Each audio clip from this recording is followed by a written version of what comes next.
Пошел, пошел.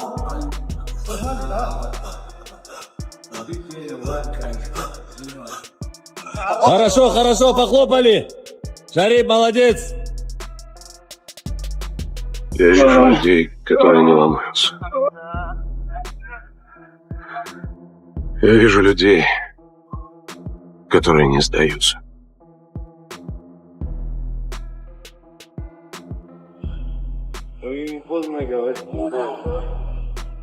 Двигаться, двигаться, двигаться.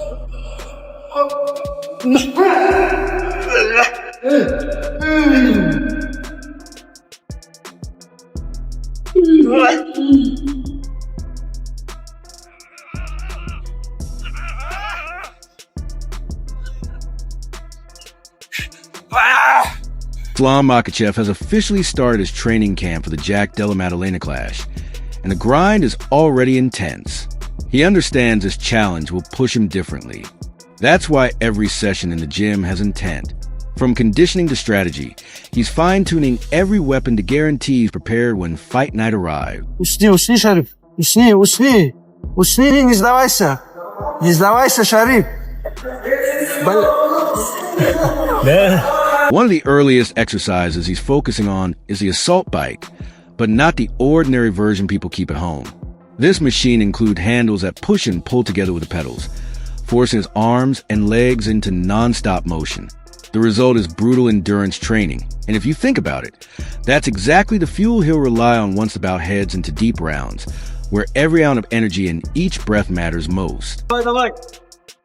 Делаем, скоро. 10 секунд еще. Делаем. Делаем,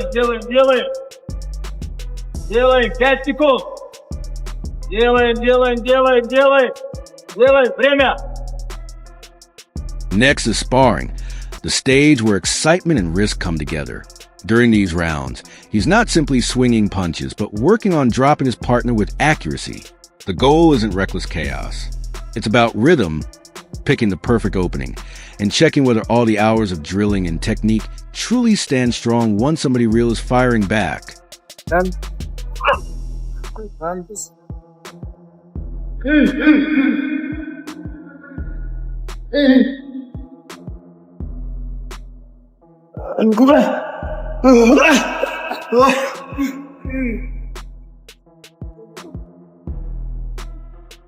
Сука было.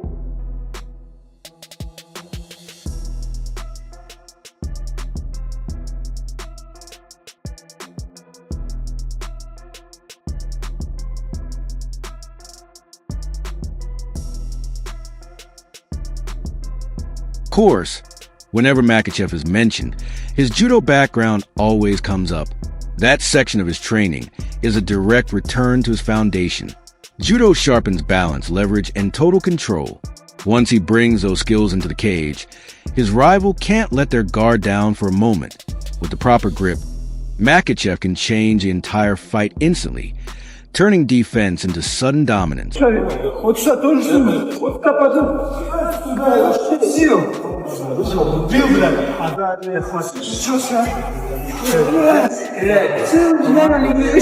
И не могут нормально подумать. Усни, Шариф. Усни, не сдавайся. Не сдавайся, Шариф.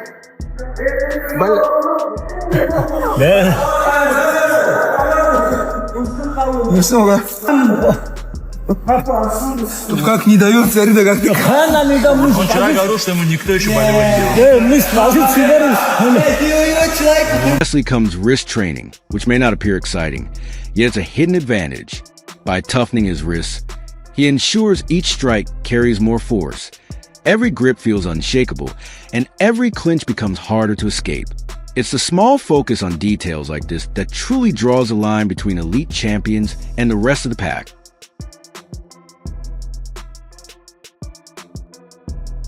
Вперед тоже делает то же самое. Хорош. After watching how sharp Islam has looked in camp, the spotlight quickly shifted to what other fighters think about this matchup. Leon Edwards was one of the first to weigh in. starting with Jack Della. He pointed out that Jack's natural size and scrambling ability could make things complicated. The way Leon phrased it, you could hear the respect. He admires how JDM refuses to fold when the fight hits the mat.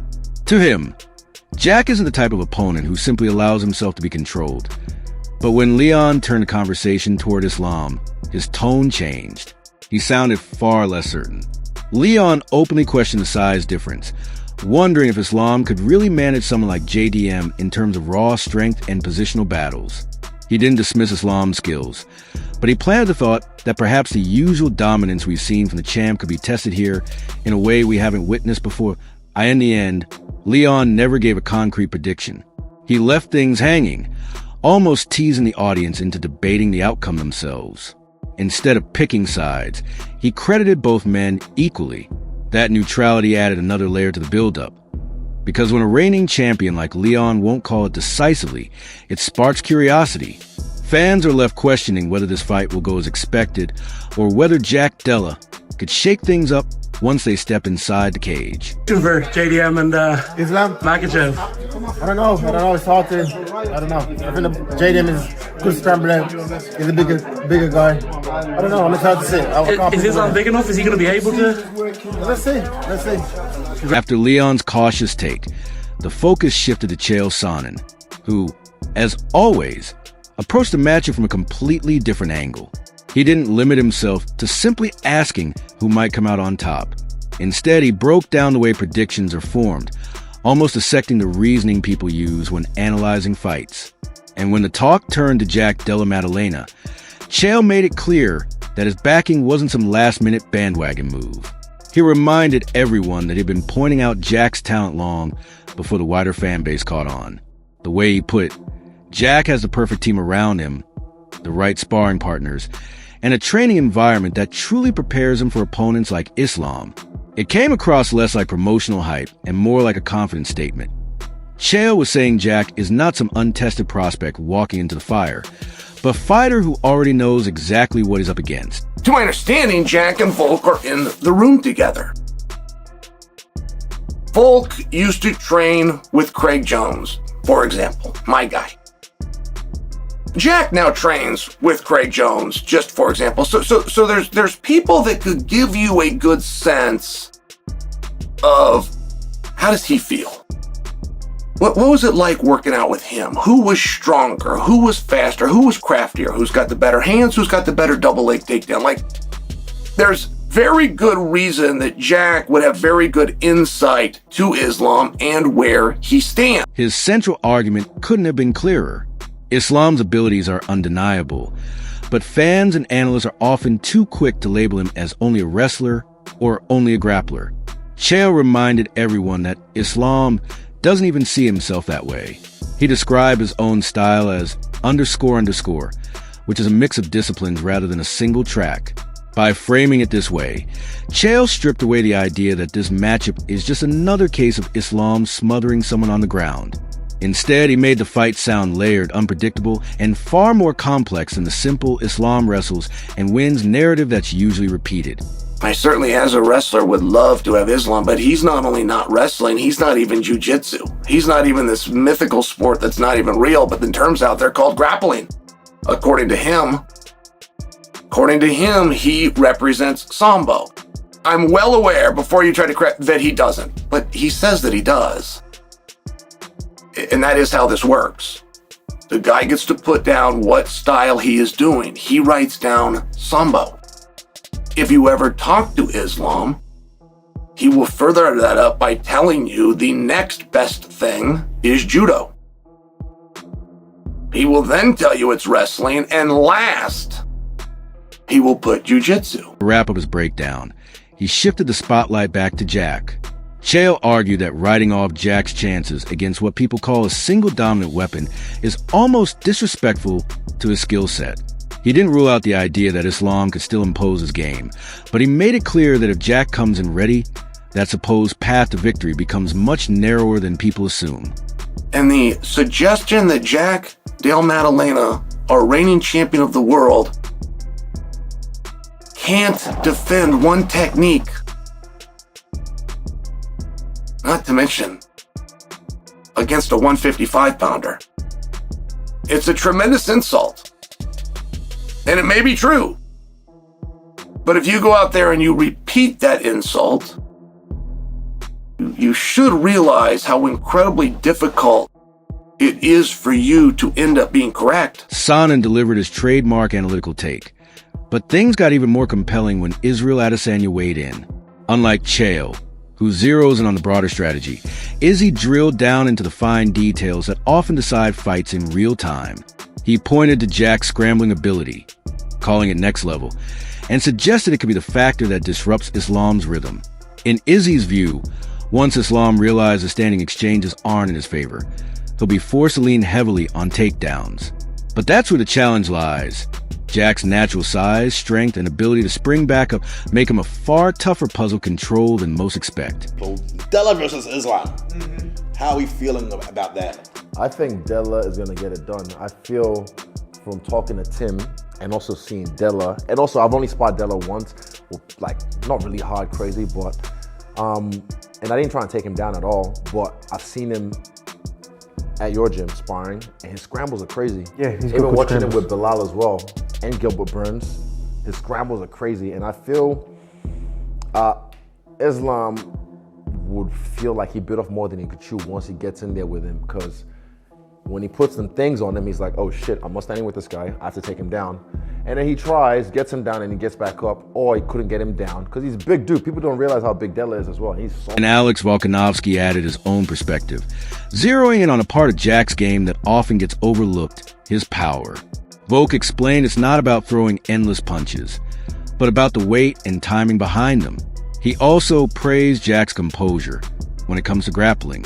Instead of panicking or trying to completely avoid takedowns, Jack stays calm, sticks to his style, and only engages in wrestling when it truly matters. According to Volk, that level of poise can end up being a deciding factor. So I really dance, think, man, just dance. Dance, yeah. Like when I felt, like I said, we're sparring, and then it's just the weight behind it, and the way he throws it, the body banging, man, it's fucking good. But I know, What I love about Jack Della and what he did with Bilal is he will, you get people that are worried about the takedown, so like, and then they don't fight their fight on the feet. I'm gonna fight my fight and worry about the takedown when it's there. Exactly. And that's perfect. You need to be like that. For me, like with Islam, was like, I'm gonna do my thing. Yeah, I'll be worried about it, but at the same time, find the shots to go in, boom, boom. What Volkanovski really underlined was Jack's history against strong wrestlers. He reminded fans that those past battles have already hardened Jack, giving him the resilience to stay composed under pressure. That experience could make Islam's bread and butter style a lot trickier to impose. Instead of being overwhelmed, Jack might actually thrive in those gritty exchanges, forcing Islam to work far harder than usual. I'll worry about the takedown when they're later there, but on, I'm still once committed you realize things. you can handle it, then you were just like, fuck this shit, I can handle it. And the confidence Jack Della is going to have now from getting through that, even though he's going to be confident. And then there's another one when you're successful with guys that are very dominant there. When you have the success there, then all of a sudden you're like, okay, now you end up even that much better at the takedown. And then he's going to do a lot. We're actually going to... Adesanya wrapped it up by zooming out to the bigger picture. For him, this fight isn't just about two men colliding in the cage. It's about what the matchup represents for their corners of the world. He framed it as a clash of styles, cultures, and legacies with global eyes watching. And while he acknowledged the danger Islam brings, Izzy made it clear he sees Jack as the one to get it done. His closing words carried a note of excitement, saying he can't wait to see how it all plays out, no matter where the fight ends up. I'm just so happy, man. I'm so proud of him, because then it's like, Anzac United, whenever one of us does it, it just raises the whole level, the whole game. And I feel like, I don't know, this part of the world needs to understand what we're doing. Like what you've just done, what he's just done. He's the third Australian to get a UFC title. When Islam was asked directly about Jack Della Maddalena, he didn't dismiss it or try to act like the fight was going to be easy. Instead, he openly admitted this matchup is anything but simple.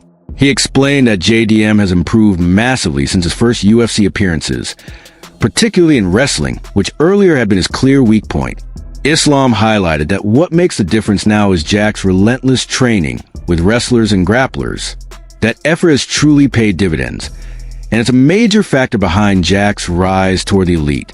You could sense the respect in Islam's words, showing he knows his version of JDM is far more polished than the rookie who once struggled. I know you talked a little bit about Jack. What do you think he's going to be a hard fight for you? I know he said he wants to get one back for Alexander Volkanovski here. Yeah, it's gonna be a hard fight. Honestly, it's gonna be. I saw his fight against Bilal. He's good, man. He is good. When he beginning fighting in UFC, he had problem with the wrestling, but now he's improved because I see he training a lot with the wrestlers, with the grapplers, and that's why he's a champion right now, and he's good everywhere. But we will see who is the best fighter in the world. Yeah, very soon. Yeah. And it's going very quick. Once Islam shared his perspective, attention shifted to JDM and his outlook on the matchup. When questioned about facing the sport's pound-for-pound king, he openly admitted that the possibility of shaking up the division truly excites him. The tone in his answer made it clear he enjoyed the idea of stepping in as the spoiler, who disrupts expectations. Any part of you revel in the idea of like, hey, you beating him screws up all the plans with Islam and Ilya? Like, you could be the one that changes all of this. Yeah. Do you think about that at all? I did see that a bit, and I thought that was I was pretty stoked to shake it up a little bit. Yeah. So yeah, I felt like I had to win. I felt like there were so many doubters and people saying that. I felt like it was just inevitable that I was going to win after hearing that stuff. Then came Islam's tweet, posted immediately after JDM secured his victory. It grabbed attention, mainly because it was followed with another directed toward one of Islam's teammates who had just suffered defeat. That strange combination of posts strongly suggested Islam might be eyeing a division move. Yet at the same time, it left many wondering about his exact intentions during that moment. Tweeted this, time to become double champion, inshallah, let's go. And then what I thought was really interesting was 2 minutes later, then he tweeted to his friend Bilal, saying like, keep your head up. Yeah. So maybe he was happy that his friend lost. I don't know, but it's clear he wants to move up. Yeah. The discussion then shifted to respect, and JDM spoke with honesty. He feels Islam does not truly recognize the full danger he presents, and he expects to be overlooked. Instead of worrying, he seemed to embrace it, almost inviting the opportunity to shock Islam once they finally square off inside the cage. Show you a different level, keep my belt clean. Do you think he respects you? What do you think? I don't know. I reckon he's going to underestimate me as well. You like that, though? Yeah, I like it. Yeah, for sure. But it doesn't really matter what he thinks. We're gonna fight. When everything is considered, it all boils down to a single question. Will JDM step up and deliver? Or will Islam once again prove why he reigns supreme over the lightweight division?